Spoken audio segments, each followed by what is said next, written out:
France Inter. زیاد دور نشد یه اشتباه از خط دفاعی مداخله محوطه جریمه موقعیت که برای Sénégal. Et ben voilà, une ambiance de match de foot en Iran et les Mollahs qui vont donc désormais autoriser les femmes, Sébastien, à assister au match de championnat. Oui, c'est une annonce historique hier du président de la Fédération iranienne de football. L'une des principales caractéristiques de la saison prochaine du championnat iranien, explique-t-il, c'est que les femmes pourront entrer dans les stades. Le championnat masculin avec ses 16 équipes doit débuter au mois d'août. Les Iraniennes ont longtemps été interdites de stade, sauf à de très rares exceptions, comme en mars dernier, où quelques centaines de femmes avaient pu assister à un match de l'équipe nationale à Téhéran. Je suis très heureuse d'être ici, raconte cette supportrice de l'équipe iranienne. C'est la première fois que je viens au stade de Téhéran. J'espère pouvoir venir pour le championnat, car je suis une grande fan de foot et je joue moi-même au futsal depuis près de 10 ans.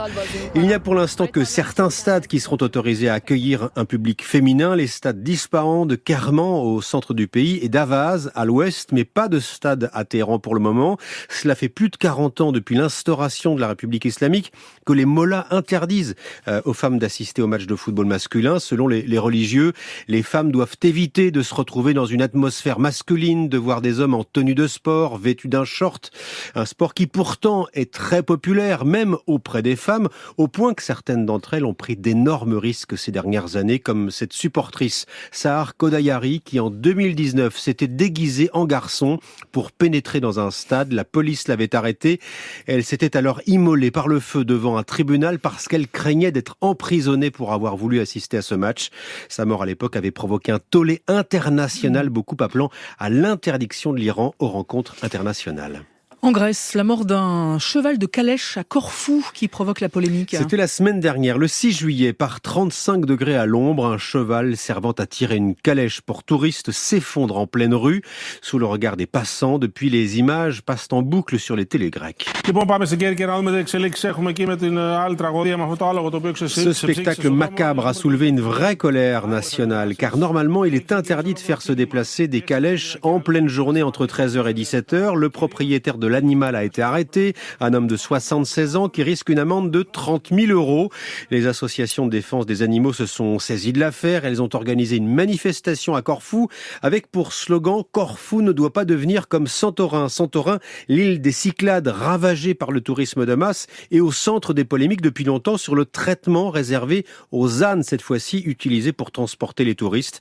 Les associations interpellent les pouvoirs publics, demandent des mesures de protection des équidés sacrifiés, disent-elles, sur l'autel du surtourisme. Aux États-Unis, Sébastien, une pénurie de sauce piquante, ce qui fait réagir. Oui, on parle ici de la sauce piquante préférée des Américains, Fabienne, et peut-être la vôtre, la sriracha sauce, cette sauce rouge en bouteille en plastique, reconnaissable sous bouchon vert et fabriquée par la société Huifeng Food, basée en Californie, qui se fournit en piment au Mexique, sauf que au Mexique, eh bien, sévit une sécheresse historique, empêchant la culture des célèbres piments rouges, les rapaleños. Sriracha shortage.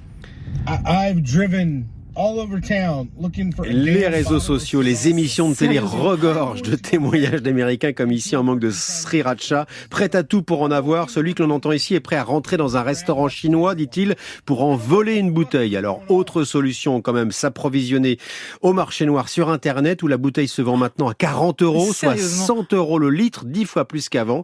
Certains économistes proposent que l'entreprise californienne se fournisse ailleurs avec d'autres piments, mais les fans n'en voudraient sans doute pas, car la sriracha, c'est un parfum unique, paraît-il, très piquante, acidulé, avec des notes d'agrumes. Il va donc falloir attendre que la pluie revienne au Mexique. Oui, voilà, il va falloir apprendre. Voilà, aussi, ça s'appelle le réchauffement climatique, amis américains. Sébastien, merci beaucoup.